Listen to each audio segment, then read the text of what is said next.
Hi, welcome back. I'm about to start getting some seeds ready. So you saw me build the cold frame, and that was for the purpose of getting some seeds into the ground early without putting them out at the risk of frost. We get frost here in central West Victoria up until sort of late October. So we start sort of putting seedlings out, frost sensitive seedlings. We'll start going into the ground without protection. Early November is the best time. So today I've got some trays here that'll be setting up some seedlings, things like capsicum, tomatoes, a few different things like that, but I'll tell you what I'm seeding as I go. I'm just using some standard seedling mix here. Now I have started some tomatoes already, and I'm just using a clear plastic storage container to start those seedlings. Now there's some seeds that I saved back in 2016. I had the date written in the envelope. I actually didn't think they were going to come up. It was the first time I'd ever saved seeds. So they're a variety called Tommy Toe. They were from Diggers when I first grew them. So grew one plant. They're a little cherry tomato. So many tomatoes, they tasted great. So I saved quite a few seeds. And of the 30 cells, probably 20 of them have tomatoes coming up. So I'm really happy about that. So today we're going to grow a couple of other varieties. There's a black variety tomato and a blue variety, and California Wonder capsicums as well. So I'll just prepare these cells and then I'll go and grab some seeds. My wife's just drawing up some name tags on potato pop sticks, so we'll bring those out as well. So using the table that we made earlier, which is great. It's a big back saver, especially for me. It's great not to have to lean down onto the ground or do this on the ground. I can do it at a normal height, which is excellent. I love it. So what I like to do when I'm starting seed trays, and these two here I started a few weeks ago, but I actually didn't put any seeds in there. So they're ready to go. I'll put some seeds in there, just top them off. But what I like to do is just put the seedling mix in there, and then just give them a tap. Just a couple of taps just to bed that down. Okay, so I'm going to start off with the tomatoes. So I've got two here, Fahrenheit Blue and Black Crim, both from Loganberry Forest. So Loganberry Forest is a local around here. Wherever possible I try and buy heirloom varieties and local varieties. They're at least that way, if they're local, they're going to be adapted to our climate somewhat. I've already got some Tommy Toes growing, and they've gone, 20 of those plants. That is going to be a lot of tomatoes if they all survive. So these ones here, I'll be a bit more conservative. I think I'll grow probably maybe 5 of each of these. I think that'll be plenty. Just a couple per cell.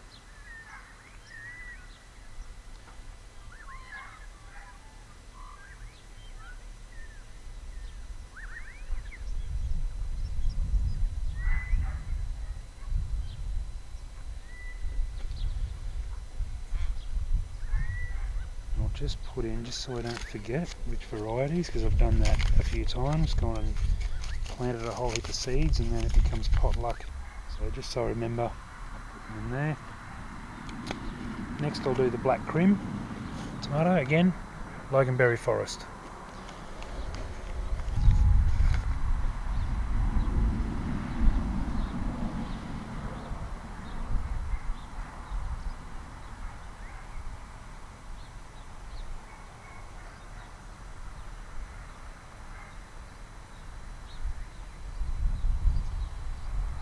Okay,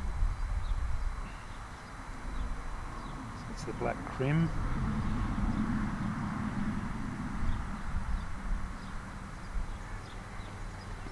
Another one from Loganberry Forest, Capsicum, California Wonder.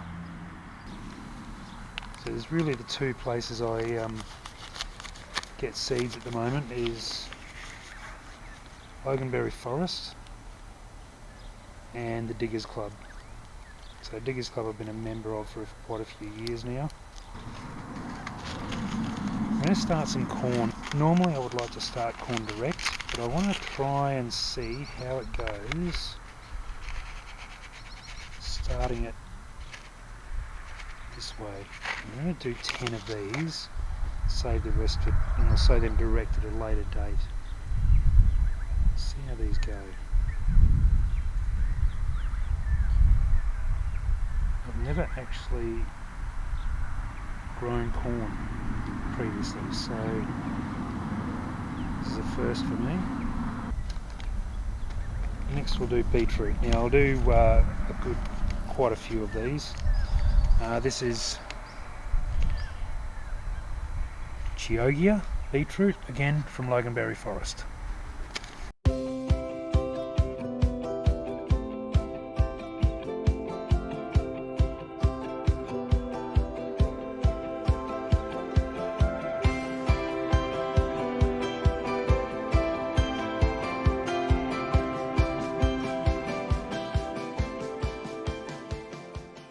So next we will go sweet basil. This one's from Diggers Club. This was one of the free seed packets we got. Now I've got a number of free seed packets that are way past their use by date. I think the oldest one is 2016, but I'm going to give them a go this year and just see how they go. Some of these I'll sow in these punts. Then others I'm actually going to just throw into the garden, into the herb garden, see if they come up.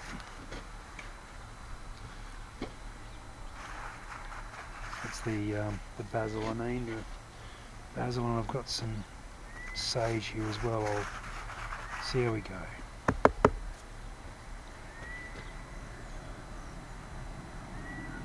Okay, so I've got 3, I've got 15 sweet basil.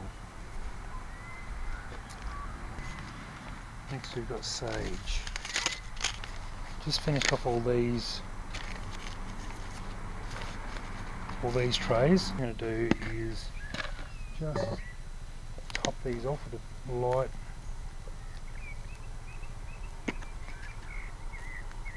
amount here.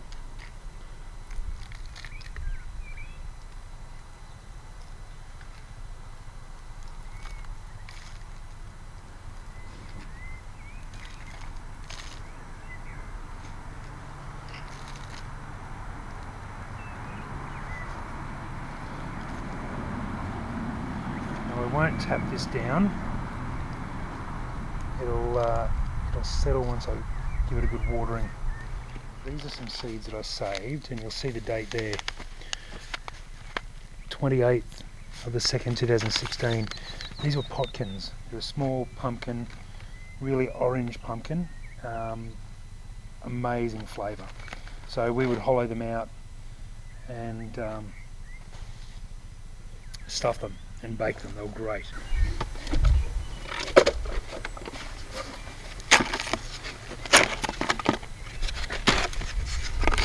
These cucumbers and pumpkins in pots. He's going to grow them along the fence over here behind us, and I want them to grow up along the fence, and I don't have a garden there, so I'm going to grow them in pots and just see how it goes. The thing about this, it'll protect the plants from the late western sun, which is probably a good thing here because it does get hot. It can get up to 40-43 degrees here late summer, so if we can protect them from that late afternoon summer sun, it's probably a good thing.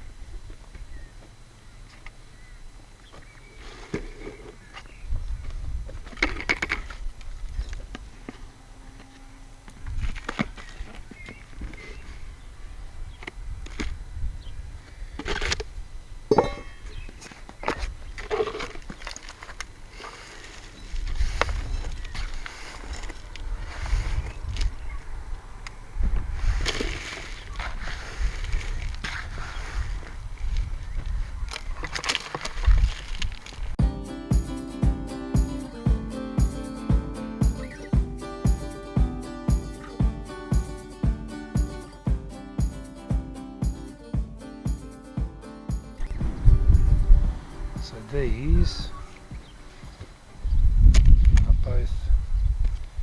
Spring cucumbers.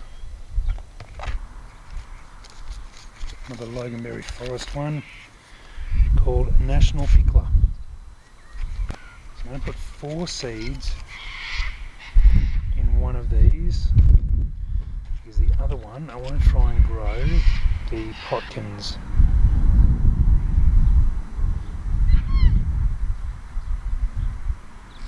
So the potkins are the ones that I saved in 2016 that have still got to a great. I think I said earlier I saved tomato tomatoes the same year, and they'd come up. So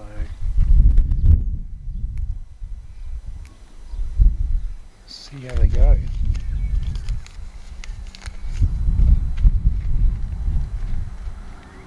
Okay, so that's that one. And we've got the tomatoes. Now I'm going to chuck a few of these in, just because they are old. I don't know what they'll do. I can always just take some out, transplant them if I need to. So I've just finished sowing the seeds that I want to start early, and I'll get them ready for the cold frame now. I'm going to put some weed mat on the bottom of the cold frame just to stop any other weeds or anything coming up like that. Even though it's on the mulch, it's not going in the ground, I think it'll just be better for it. So I'll go and get that ready now, and then we'll get these trays into the cold frame, give them a water, and cross our fingers. So this is some geofabric that I've got left over from when I did the retainer wall. I'm going to use that to line the bottom of the cold frame. So just as good as weed mat.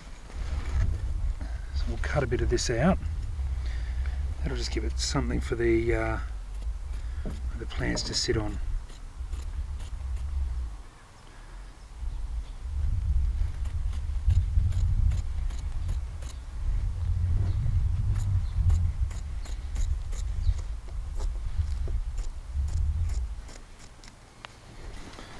So I'll just cut out the geocloth and I'll line the bottom of the. Might just have it so it hangs out slightly underneath.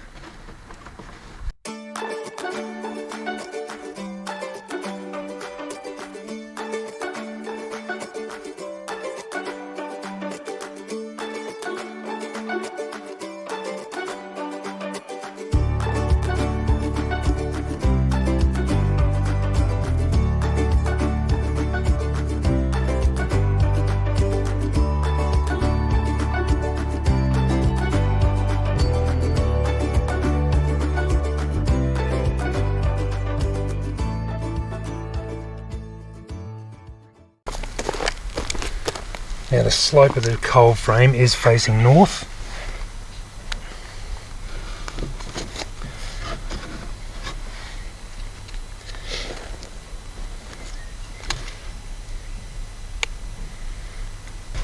Now these two here that I'm putting in, I'm not a big chili eater, but I picked these up the other day. So one's a Carolina Reaper, it's a ghost chili white. So on the heat scale on here, this one's 15 out of 10 for the Carolina Reaper, and this one is 14 out of 10. So don't really know why I bought them, but I'm going to give them a go, see what they grow like here. So that's it, cold frame's filled up, we've got all our starts in for this year, and hopefully they all take off. We'll be able to fill these garden beds up for summer. Thanks everyone. Thanks for watching today's video. Please share, like, and don't forget to subscribe. We'll see you again next time with 20 Acres to Home.